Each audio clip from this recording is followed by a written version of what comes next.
Welcome to the Painting of the Week podcast, where we look at some of the most significant paintings throughout history. Introducing your hosts, Phil Grabsky and Laura Bentham.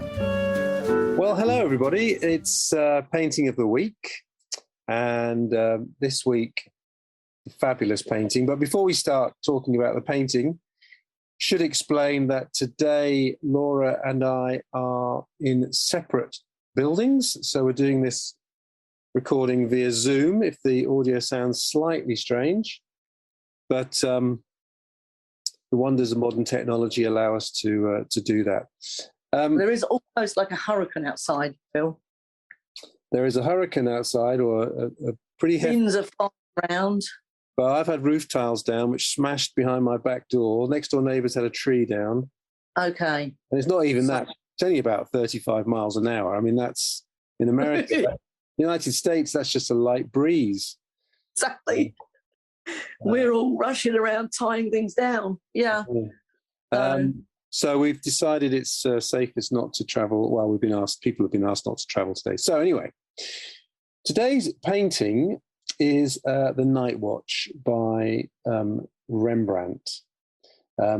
Actually, to give it its correct title, it's called The Company of Frans Banning Koch and Willem van Ruytenburg.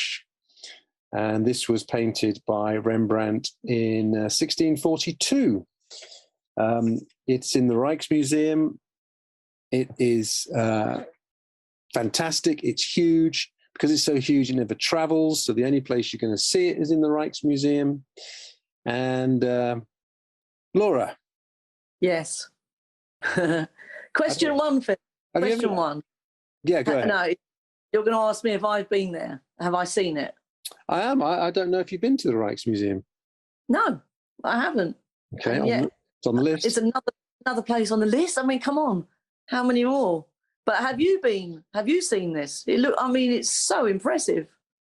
I have been to the Reich Museum, and we have filmed it, and we have made films about Rembrandt. One of our exhibition on screen films is about Rembrandt, so it's certainly in that. The Reich Museum was closed for a long time. It had a really, really long, over a decade, I think it was shut for renovations. But it's reopened in all its glory, and absolutely, you can't go to Amsterdam without visiting the Reich Museum. That'd be mad. I went to Amsterdam when I was 15, so yeah. Well, it is time to go again. It is. It certainly is. It certainly is. And yes, this is a wonderful painting. I think it's one of those paintings that is up there as, when people do their lists of top 10 all-time paintings, top 50 all-time paintings, this is in there. Yeah. Can I ask you why? Why do you think so? Why? Well, I always think that's interesting. Sometimes I think, in this case, paintings kind of achieve that status just by the fact they've been on lists before. And okay. And it's an easy choice. I think that a lot of Rembrandt's work is absolutely staggering. So having said that, there is a monumentality about this painting because of its size. Yeah. I think that Rembrandt, for me, is one of the greatest painters of all time, and that is demonstrated in this work. His handling of color, his ability to create, a realistic illusion of materials and emotions and narrative is just superlative. On the other hand, no question that there are others. You'll see them in our Rembrandt film. There are others which are, I think you could argue, are also fantastic works and maybe just as good. But it is. It's funny, drawn to this one though. That there is just so much energy in this painting. It is almost alive with energy. Yeah. So do you know, I know you like to do your research, which is great. So what do you know, what do you know about the story? Okay. Well, these are a group of militia, 34 of them. Yeah. Who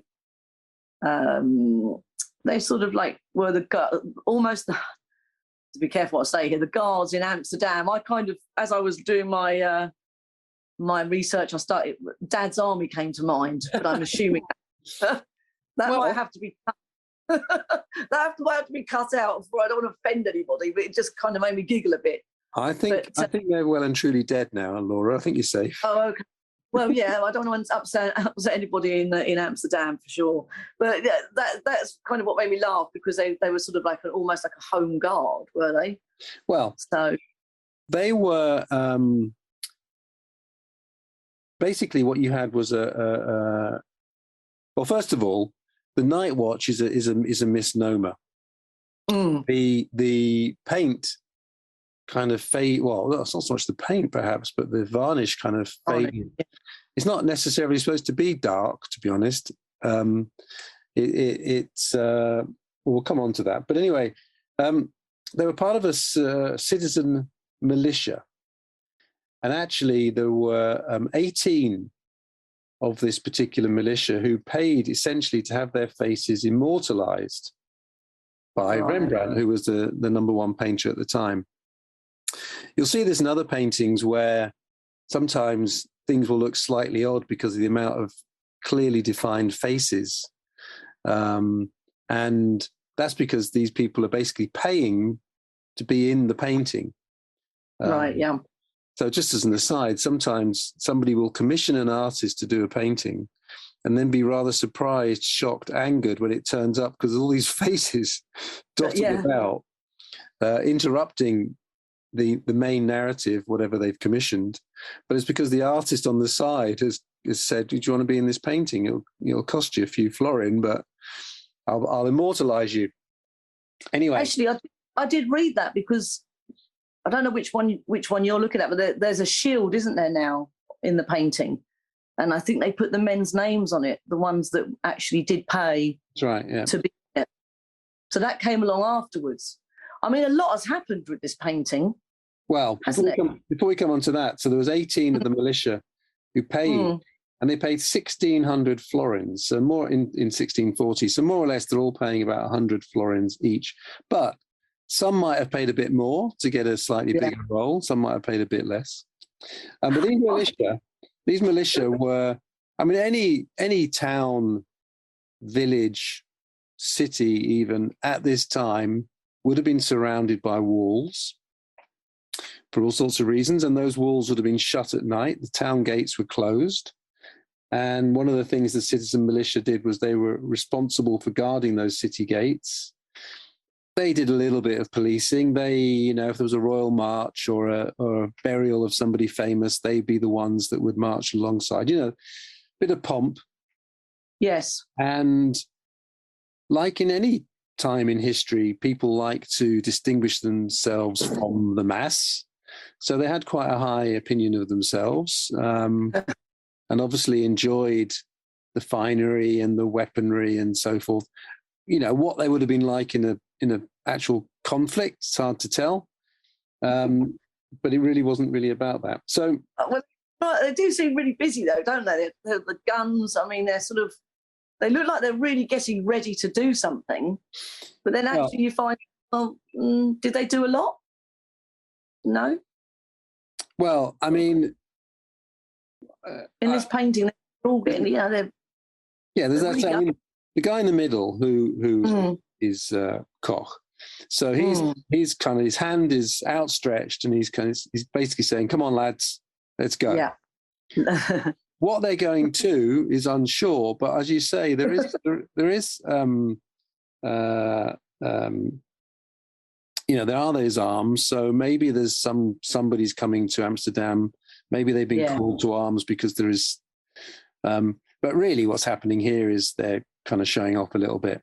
Yeah. And they don't look nervous to go and use those guns, do they? So it looks like whoever's coming, they're just sort of protecting them a little bit, but they don't think anything's going to really happen. Well, it's a very funny picture because it's quite joyful.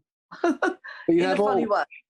But what you have, of course, is you have all aspects of you've got the drum going, you've got different stages of the gun preparation, you've got the, it's all going on really. The chit chat. I love the chit chat, the dog barking. Then it really is, and it just feels so energetic.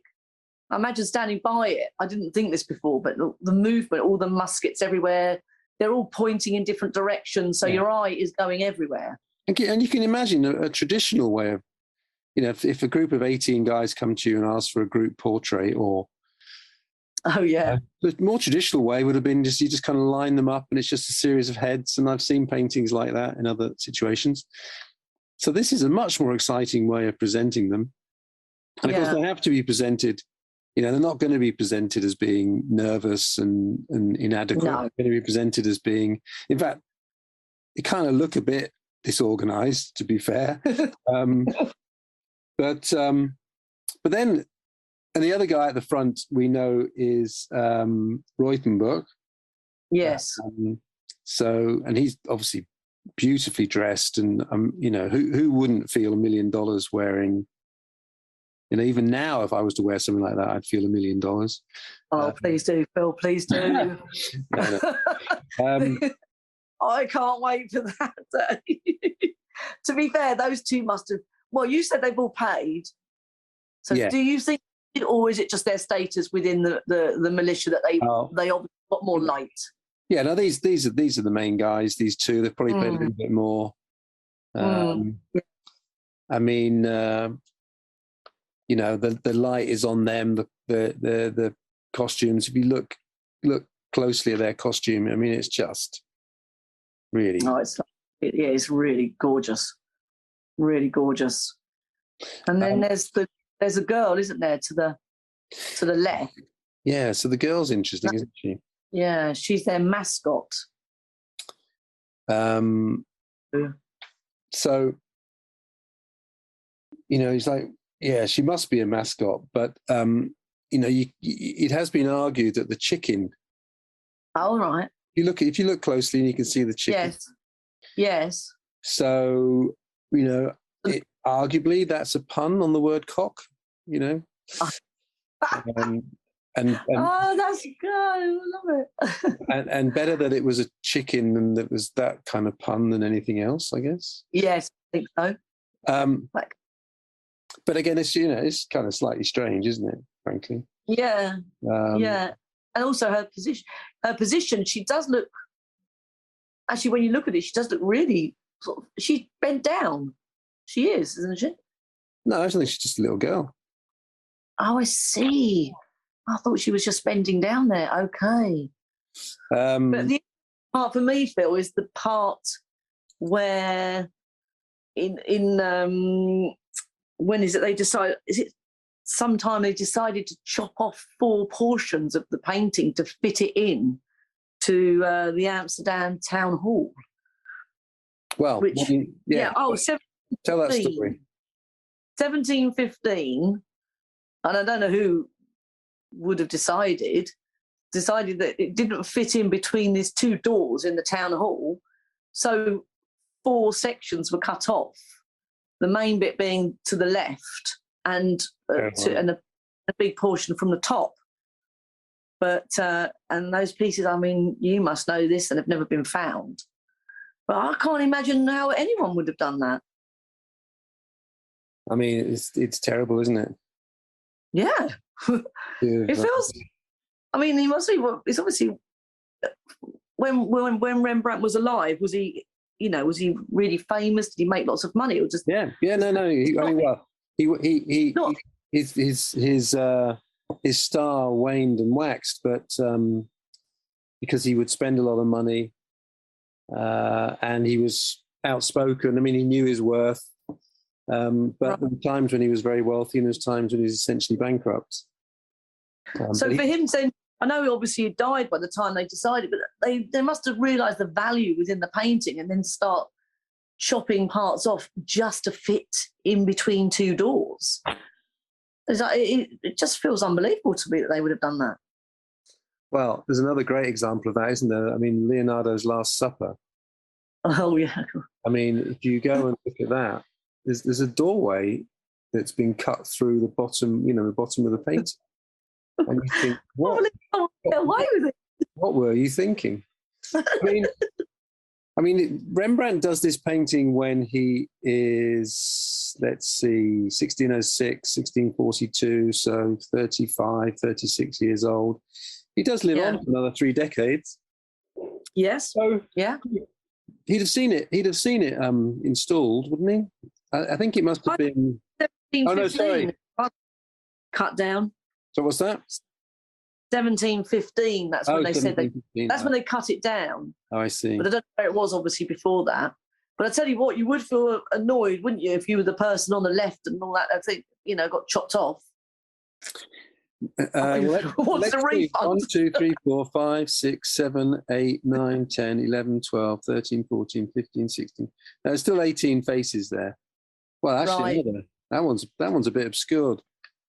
1, 2, 3, and don't forget Rembrandt's in there too. Can you see? I know, which this just cracks me up every time. That 2, 3, 4, 5, 6, 7, 8, 9, 10, 11, 12, 13, 14, 15, 16, 17. Well, I guess the guy who's got on the right, who's got an arm across his face, he might have felt a bit shortchanged. Or maybe he refused to pay more than a couple of florins. So Rembrandt said, all right, well, you're only getting your eyes and nose. Maybe he had a bad week that week. But it's another one. You're saying about Rembrandt being in there. Yeah. So he's how are we going to describe this?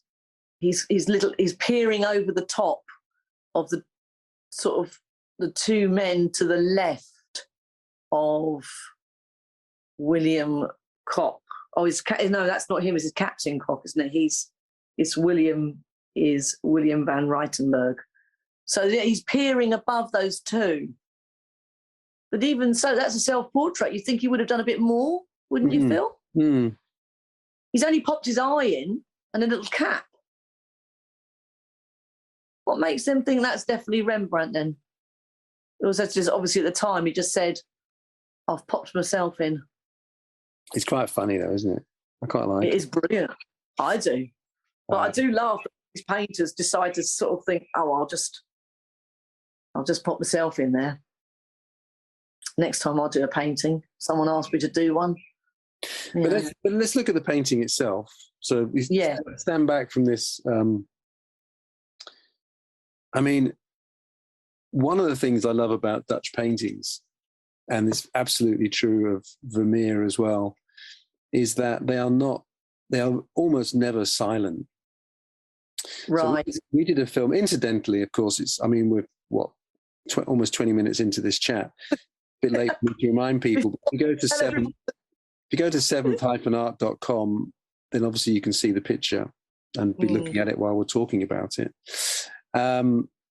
We did a film for exhibition on screen called Vermeer and Music.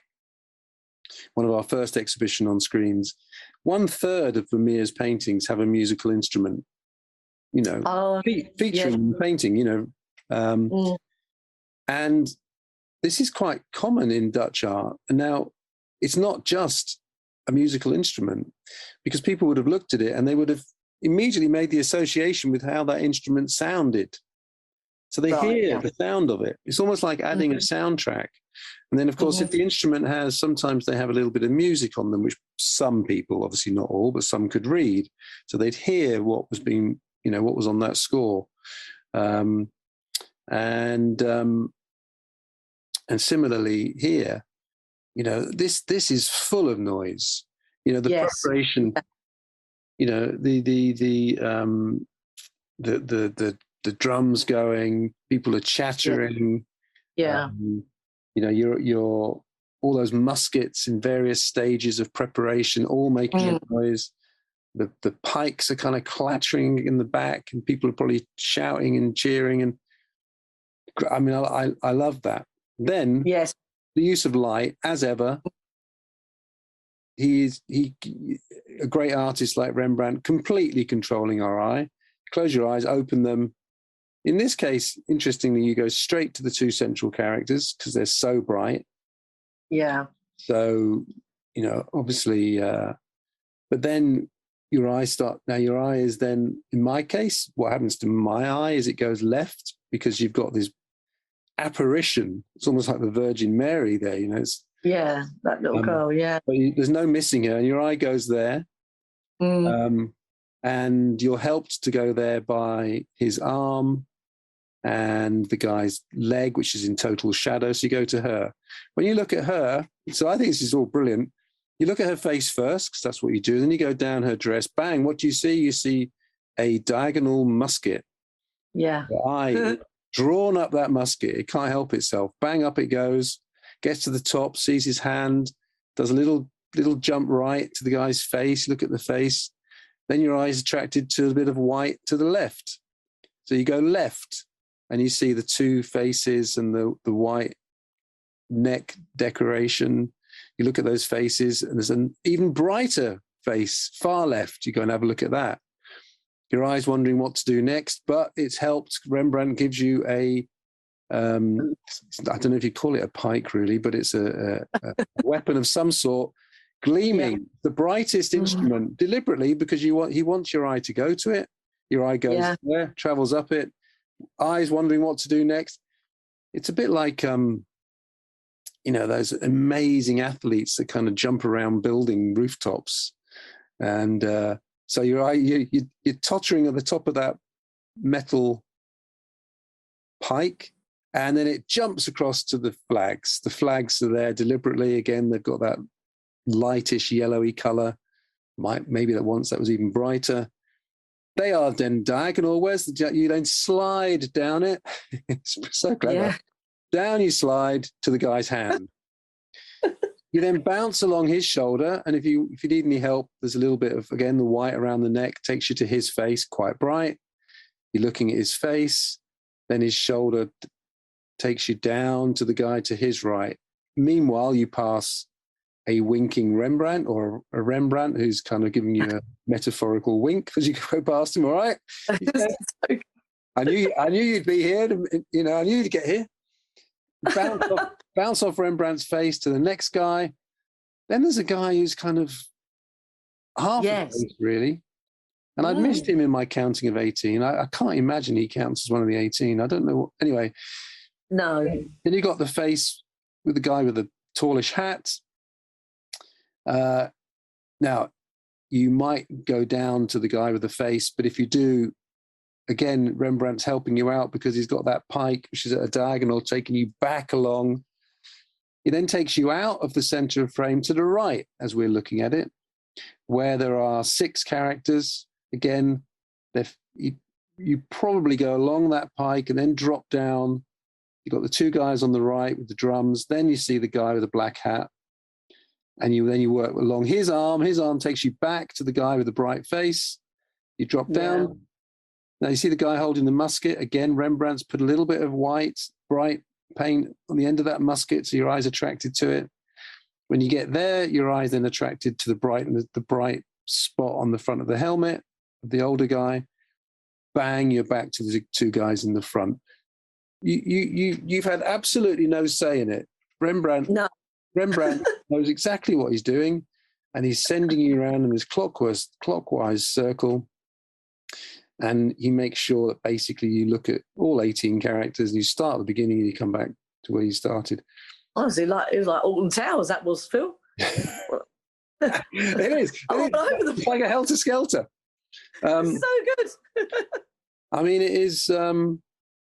It's so clever. It really is. It's had quite a torrid time, isn't it, though? It's been vandalised 3 times. Really? 3 times? Mm-hmm. Well, I've got down 3. What do we know about that? 1911, a man wielding a knife tried to cut through the canvas, didn't quite make it. 1975, a school teacher slashed the bottom right really badly. And even now they've restored it, they still see the marks on that one. And then someone tried to spray sulfuric acid onto it in 1990. Right. So it's had a bit of a... I wonder why. maybe politics or something, that they would have tried to have done all that. Do you know of any other paintings that have been vandalised so much? Oh yeah, loads. I mean, it happens fairly frequently. It's amazing, really, isn't it? That a museum only put a tiny little rope up to stop people from getting near them. Then, yeah, even now. I mean, it's such a terrifying thing for any gallery that have these artworks, which are priceless, beyond price, and very difficult to protect. I mean, you have the security people, but if somebody's intent on doing something ridiculous, fortunately, very few people do. Yeah, start slashing it. Yeah, but they said even though the damage is still there, they can still see it. I want to come back to this. The mistitling of this painting is the Night Watch. We've talked in the podcast before about how varnish, which is used to protect a painting, is actually what often deteriorates and darkens. And so what conservation often does is it has to strip off the varnish without taking away any of the underlying pigment, and then reapply varnish. And of course, varnishes have improved in quality.